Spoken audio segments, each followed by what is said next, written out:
ಬಗ್ಗೆ ಏನು ಡೌಟ್ಸ್ ಬಂದಿರಲಿಲ್ಲ, ಯಾಕಂದ್ರೆ ಅವರು ಕೂಡ ಡಾಕ್ಟರ್ ಆಗಿದ್ರಲ್ಲ, ಅದ್ರ ಬಗ್ಗೆ ಏನು ಡೌಟ್ಸ್ ಬಂದಿರಲಿಲ್ಲ. ಅವನು ಯಾವ ಉದ್ದೇಶಕ್ಕೆ ಮೆಡಿಸಿನ್ ಕೊಡ್ತಿದ್ದೀನಿ ಅಂತ ಹೇಳ್ತಾರೆ, ಏನು ಹೇಳಿದ್ರೆ ಮೆಡಿಸಿನ್ ಕೊಡ್ತಿರೋ ವಿಚಾರ ನಿಮಗೂ ಕೂಡ ಗೊತ್ತಿದೆ ಅಂತ ಅನ್ಕೊಂಡು ತುಂಬಾ ದಿನದಿಂದ ಕೊಟ್ಟಿರೋದು ನಮಗ್ ತಿಳ್ದಂಗೆ ಕೊಟ್ಟಿಲ್ಲ.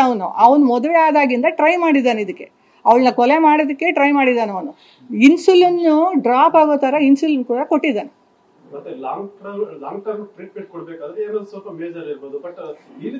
ಇದು ಲಾಂಗ್ ಟರ್ಮ್ ಟ್ರೀಟ್ಮೆಂಟ್ ಕೊಡೋ ಅಷ್ಟು ನಮ್ಮ ಮಗಳಿಗೆ ಯಾವ ಕಾಯಿಲೆನೂ ಇರ್ಲಿಲ್ಲ, ಕ್ರಾನಿಕ್ ಡಿಸೀಸ್ ಏನೂ ಇಲ್ಲ ಅವಳಿಗೆ.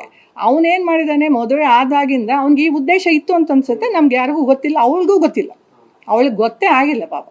ಅವನೇನ್ ಮಾಡ್ಕೊಂಡ್ಬಂದ ಸ್ಲೋ ಆಗಿ ಅಕ್ಟೋಬರಿಂದ ಶುರುವಾಗಿದೆ ಇದು.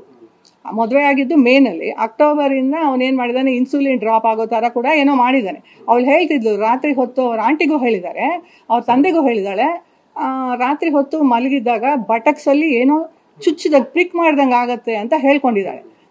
ನಮಗೆ ಗೊತ್ತಾಗಿಲ್ಲ ಅದು. ಮೋಸ್ಟ್ಲಿ ಅನ್ಕೊಳ್ತೀನಿ ನಾನು, ಅವನು ಅವಾಗಿಂದ ಏನೋ ಟ್ರೈ ಮಾಡ್ತಾನೇ ಬಂದಿದ್ದಾನೆ.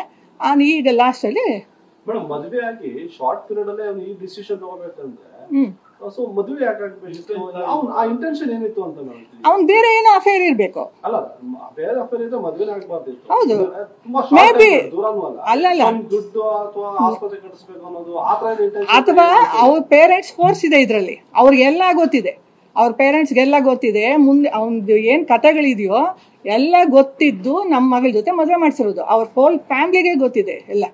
ಆಸ್ಪತ್ರೆಗೆ ಹೆಲ್ಪ್ ಆಗುತ್ತೆ ನಿಮ್ಮಿಂದ ಅನ್ನೋ ಇಂಟೆನ್ಷನ್ ಇತ್ತು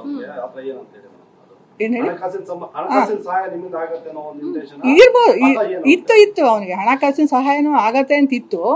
ಮತ್ತೆ ಇದು ಅದಕ್ಕೋಸ್ಕರ ಅಲ್ವಾ ನಾವು ಕ್ಲಿನಿಕ್ ಮಾಡಿಕೊಟ್ಟಿದ್ದು. ಅವನಿಗೆ ನಮ್ಮ ಮಗಳ ಮೇಲೆ ಇಂಟ್ರೆಸ್ಟ್ ಇರ್ಲಿಲ್ಲ, ನಾನು ಅನ್ಕೋದು ಇಂಟ್ರೆಸ್ಟ್ ಇರ್ಲಿಲ್ಲ ಅವನಿಗೆ, ಯಾಕಂದ್ರೆ ಅವನು